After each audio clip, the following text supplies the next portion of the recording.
Selamat malam semua rekan-rekan wartawan. Pada malam hari ini sekali lagi kami tampil untuk menjawab pertanyaan-pertanyaan publik, untuk menjawab opini-opini yang sudah berkembang, yang tentu saja opini itu tidak didasari dengan fakta yang sebenarnya. Begini, sebelum saya memasuki ke dalam satu masalah inti, saya ingin menceritakan sedikit.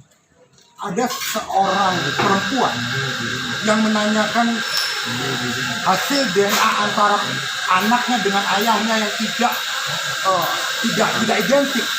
Lalu dokter menjawab begini kepada perempuan itu, jika memang ada keraguan terkait dengan hasil DNA tersebut, silakan melakukan DNA ulang. Itu artikelnya ada, saya bisa buktikan.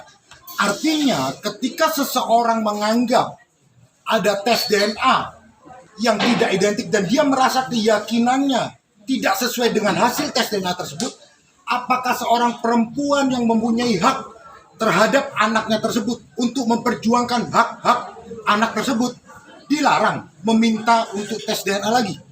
Nah, yang kedua, apakah pernah saudari Ferni ini menyampaikan meminta tes DNA kepada siapa? Begitu. Dalam postingan yang disampaikan oleh Ferni, yuk kita lakukan tes DNA 2 kali, dan di situ tidak pernah disebutkan kepada siapa dan oleh siapa. Yang ketiga yang perlu kami sampaikan, dengan postingan tersebut tidak merendahkan rumah sakit manapun. Sekali lagi, bukan berarti ada tuduhan di mana mempertanyakan apakah hasil yang pertama valid atau tidak.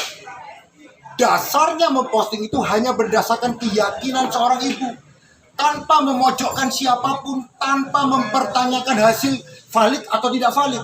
Yang dibutuhkan adalah keyakinan seorang ibu untuk memperjuangkan hak anaknya. Nah, di sanalah diposting. Pertanyaannya, di mana kata atau kalimat yang memojokkan seseorang? Bagi kami penasihat hukum, jelas sekali kata atau kalimat tersebut tidak memojokkan siapapun dan tidak merendahkan institusi manapun. Apakah salah seorang ibu yang sampai hari ini masih ingin memperjuangkan hak anaknya itu? Di mana salahnya? Nah, ketika postingan itu dipublis, lalu kemudian ada pihak-pihak yang merasa begitu. Nah, tetapi kan dalam postingan tersebut tidak disebutkan siapa. Maka bagi kami belum memenuhi dugaan tindak pidana penghinaan atau pencemaran nama baik. Itu poin utama. Sekali lagi kami ulangi, tidak ada dalam postingan tersebut memojokkan seseorang ataupun menuduh rumah sakit tertentu bahwa hasilnya tidak valid, ada sogok-nyogok.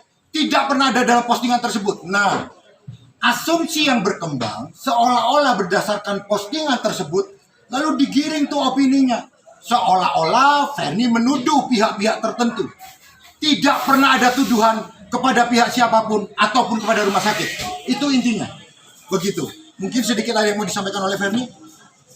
Saya kasih tahu ya, kenapa saya sama sekali tidak suka dengan Densu dengan di podcastnya tersebut selalu mengungkit masalah.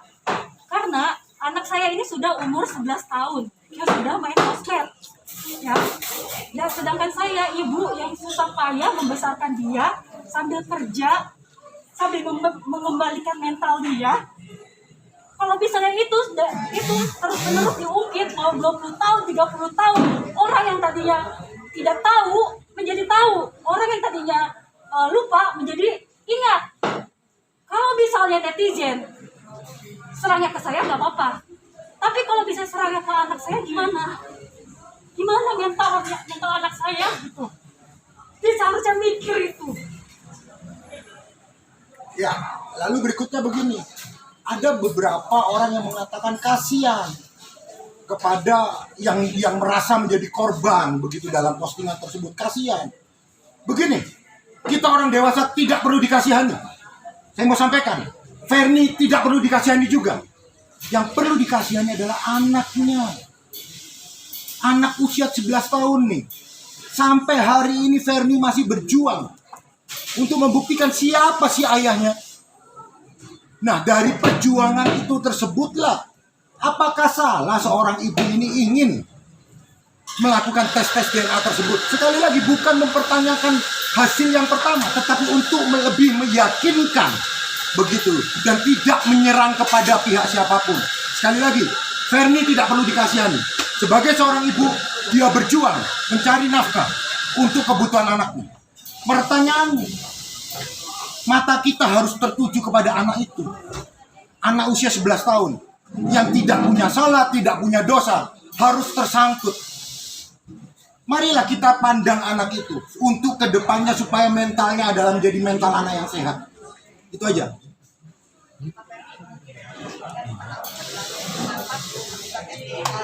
Apa sih mungkin alasannya sebenarnya apa yang Kakak cari dari orang ini?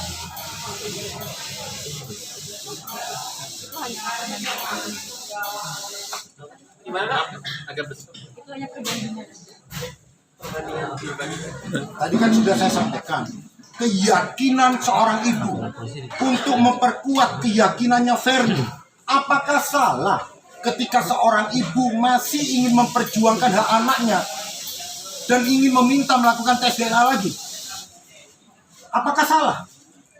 Seperti yang tadi saya ceritakan, ketika ada seorang perempuan datang kepada seorang dokter dan dia mempertanyakan hasil DNA yang tidak cocok dengan ayah biologis dari anak itu, seorang istri ini menanyakan kepada dokter, "Dok, hasil DNA-nya kok seperti ini?"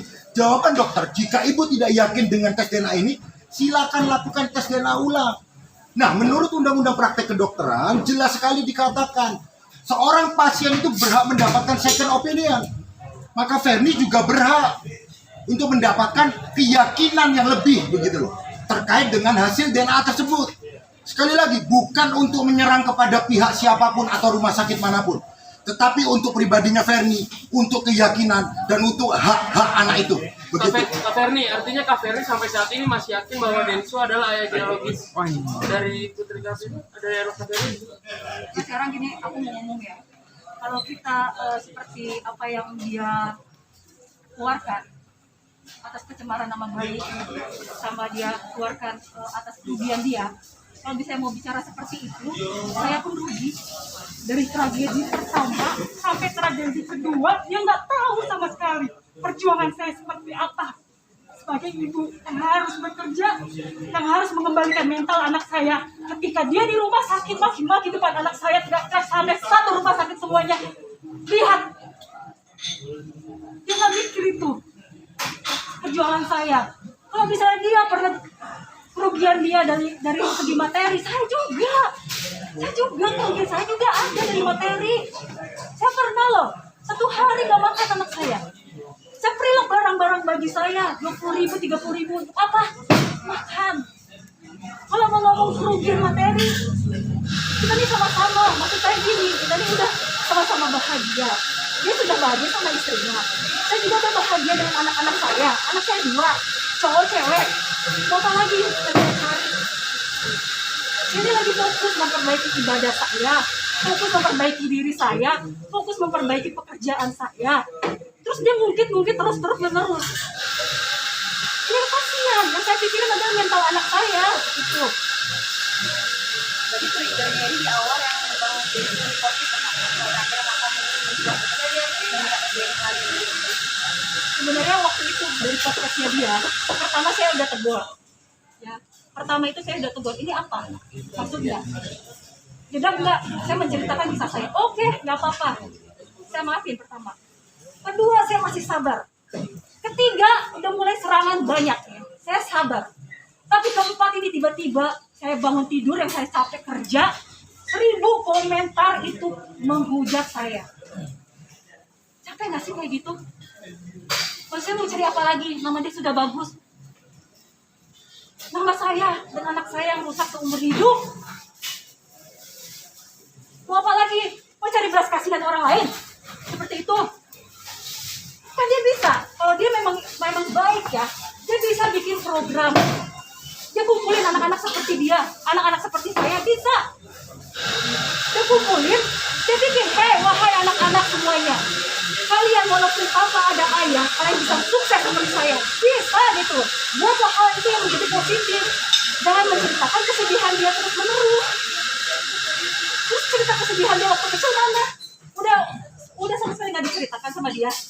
yang diceritakan selalu adalah masalah saya terus. Buat apa? Kurang puas dia. Ya? Kurang puas dia melihat saya sudah tersiksa, saya yang sudah terbuang.